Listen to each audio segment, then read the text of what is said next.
आगे बढ़ते हुए आपको बताएं कि इस्लामाबाद हाई कोर्ट के जजेस के तबादले और सीनियरिटी से मुतालिक दरख्वास्तों पर सुप्रीम कोर्ट ने जुडिशल कमीशन, अटार्नी जनरल, चारों हाई कोर्ट्स के रजिस्ट्रार ऑफिसेज और फरीकैन को नोटिस जारी करते हुए समाअत 17 अप्रैल तक मुलतवी कर दी।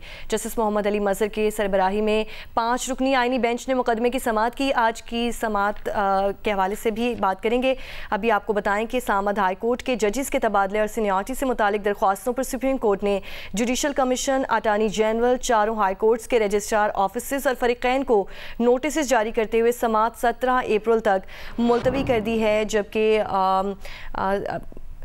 जस्टिस मोहम्मद अली मजहर ने यह भी कहा कि क्यों ना हम जजेस की दरख्वास्त को पहले ही सुन लें, जिस पर वकील बानी पीटीआई ने कहा कि मुनीर मलिक सीनियर हैं, पहले उनको सुन लें।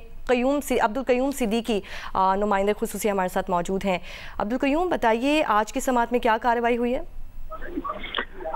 जी हाँ, आज जो इस्लामाबाद हाई कोर्ट के जजेस समेत जो दीगर दरख्वास्त गुजार थे, मुख्तलिफ हाई कोर्ट की बार एसोसिएशन, तकरीबन 7 के करीब ये आइनी दरख्वास्तें थी, जिसमें जस्टिस सरफराज डोगर के तबादले को इस्लामाबाद हाई कोर्ट में और इस्लामाबाद हाई कोर्ट में दीगर सिंध हाई कोर्ट और बलूचिस्तान हाई कोर्ट से जजेस की जो तबादला है उसको चैलेंज किया गया था।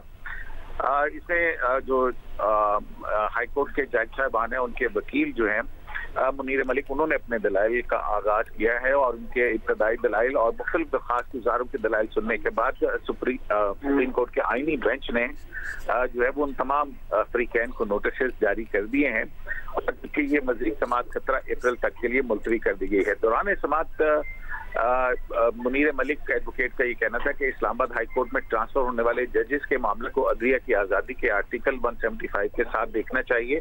जजेस ट्रांसफर, फेडरलिज्म और इंतजामी कमेटी की तश्कील से मुतल्लिक जो है वो अपने दलाइल का आगाज करेंगे, जिस पर जस्टिस मोहम्मद अली मजहर ने कहा कि जजेस ट्रांसफर आर्टिकल 200 के तहत हुई है, बेहतर है कि दलाइल का आगाज भी यहीं से करें। हम जजेस को सिविल सर्वेंट के तौर पर तो नहीं देख सकते।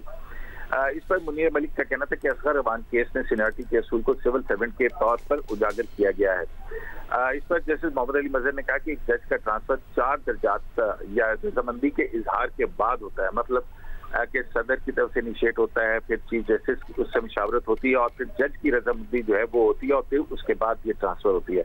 इस पर जस्टिस मोहम्मद अली मजहर का मजीद कहना था कि जिस जज ने ट्रांसफर होना होता है उसकी रजामंदी जिस हाईकोर्ट से ट्रांसफर होना होती है उसके चीफ जस्टिस से रजामंदी मालूम की जाती है, फिर जिस हाईकोर्ट में जज को आना होता है उस हाईकोर्ट के चीफ जस्टिस की रजामंदी ली जाती है और आखिर में चीफ जस्टिस पाकिस्तान की रजामंदी के बाद सदर मुमलकत ट्रांसफर का नोटिफिकेशन जारी करता है। इस पर जो है जस्टिस मोहम्मद अली मजहर ने कहा कि आपको एतराज ट्रांसफर पर है या कि सीनियरिटी पर है। इस पर मुनीर मलिक ने कहा कि हमारा एतराज दोनों पर है।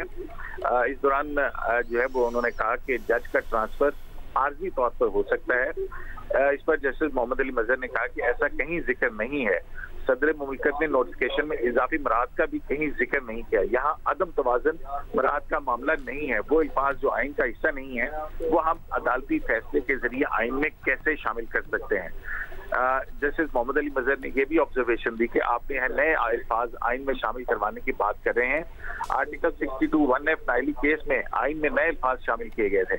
आइन में नए अल्फाज शामिल करते हुए नाहली ताहयात कर दी गई। इस फैसले पर शदीद तनकीद हुई थी। इस पर मुनीर मलिक ने कहा कि मैं आइन में नए अल्फाज शामिल करने की बात नहीं कर रहा हूँ। तो इस पर वहाँ पर इसके बाद जो है फैसल सिद्दीकी एडवोकेट उन्होंने भी अपने दलाइल दिए और अजीज अशरफ एडवोकेट उन्होंने भी, और अदालत ने इनके इब्तदाई दलाइल सुनने के बाद क्योंकि इन दरखास्तों के अंदर उन 3 जज साहिबान को जस्टिस सरफराज डोगर, जस्टिस मोहम्मद आसिफ रैकी और जस्टिस खादिम हुसैन सोमरो उनको भी फरीक बनाया गया था, उनको नोटिस जारी किया गया, जबकि जुडिशल कमीशन जो है उसको भी नोटिस जारी किया गया है, जबकि चारों एडवोकेट जनरल हैं सूबों के उनको नोटिस जारी किए गए हैं और इस्लामाबाद हाई कोर्ट के जज को भी, एडवोकेट जनरल को भी नोटिस जारी किया गया है और मजीद समाअत जो है वो 17 अप्रैल तक के लिए मुलतवी कर दी गई। मजीद समाअत 17 अप्रैल तक मुलतवी कर दी है। अब्दुल कयूम सिद्दीकी नुमाइंदा जियो न्यूज़ हमें इस हवाले से तमाम तर डिटेल्स आगाह करे थे। बहुत शुक्रिया आपका।